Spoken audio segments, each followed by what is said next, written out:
and welcome back to the studio. I'm Miranda Butler, your not-so-chief meteorologist, reporting remotely from my home in Marietta, Georgia, where tonight's feature story is going to be on droughts in America's past and what we can learn from them to prevent the severity of droughts in the future.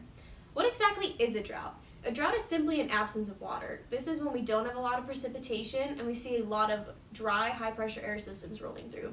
That's when you see the H's on the weather maps. This is caused mostly from a shift in different air masses, usually moving our nice wet air masses away from us that bring us the rain and bringing in a lot of either cool dry air masses or warm dry air masses. These can cause soil to dry up and farms to deplete, and animals can lose their habitats, and they can be really devastating if they're not managed.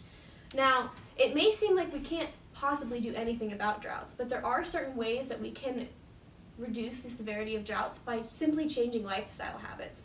And by looking back at the Dust Bowl in the 1930s, we can learn what ways we can do this, and so that we have better chances of managing a drought in the future. Of course, one of the most notable examples of drought-based devastation was the infamous Dust Bowl in the 1930s.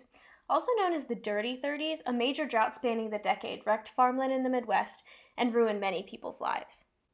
Why exactly was this drought so devastating? It had a lot to do with the last decade of farming.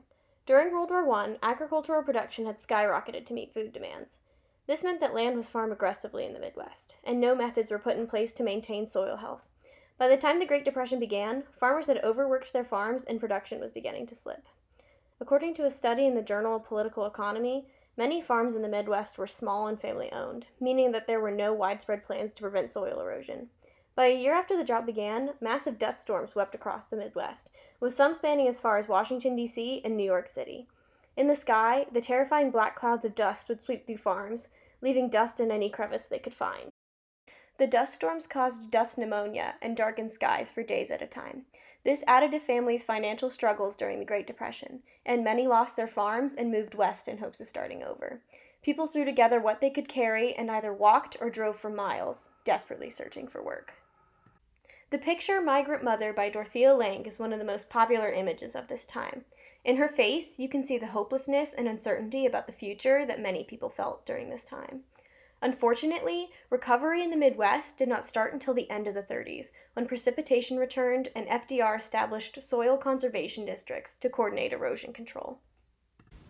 Since the Dust Bowl, there have been many precautions put in place in order to reduce the chances of ever having a drought as bad as the Dust Bowl again. However, there are 3 factors that recently make us question whether we could have a drought as bad in the future or one that's even worse. These 3 factors are irresponsible water use, poor farming techniques, and deforestation. Irresponsible water use is a major contributor to drought severity. For example, California was facing one of its worst droughts in history from 2012 to 2016, and much of the devastation could be attributed to the state's inefficient water system. Water resources, especially in a state as large as California, vary in their availability from year to year. When there's less water available, the use of legally allocated amounts can cause even greater shortages. In an article by ProPublica, this has been especially problematic with California's rapid population expansion in major cities, such as Los Angeles. This drought affected nearly the entire state and left residents, farmers, and environmentalists extremely frustrated over the lack of water available for homes, farms, and rivers.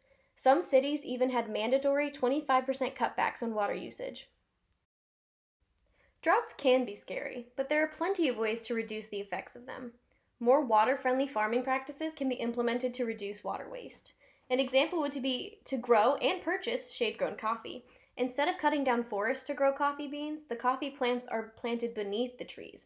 It may take longer for plants to grow, but so much water is saved in the process. For those of us who aren't farmers, our main focus should be on cutting back our water use. Saving water is crucial regardless of whether or not you are in an area that is in a drought. We can do this by taking shorter showers, regularly checking our water pumps, and turning off the sink water when you're brushing your teeth. Just think how much you're saving on your water bill. And even though it pains me to say it, you might want to ditch the almond milk. Compared to soy and oat milk, it causes a lot more carbon to be released into the atmosphere and uses a good bit more water to both grow and produce. Now, if you're trying to decide between the two, I would recommend soy because it gives you a little bit more protein and doesn't make everything taste like oatmeal. Even though we haven't had a major drought in the past few years, it's still important that we take them seriously and try to reduce any factors that could make them worse in the future. If you're ever wondering if your area is under a drought and what you can do to help, please visit the U.S. Drought Monitor website, which will be here and linked in the description below. I'm Miranda Butler, signing off from my home studio in Marietta, Georgia, where I hope I'll see you tomorrow at 5 a.m. for the weather and traffic report. Thank you and have a water-conscious night. See you then!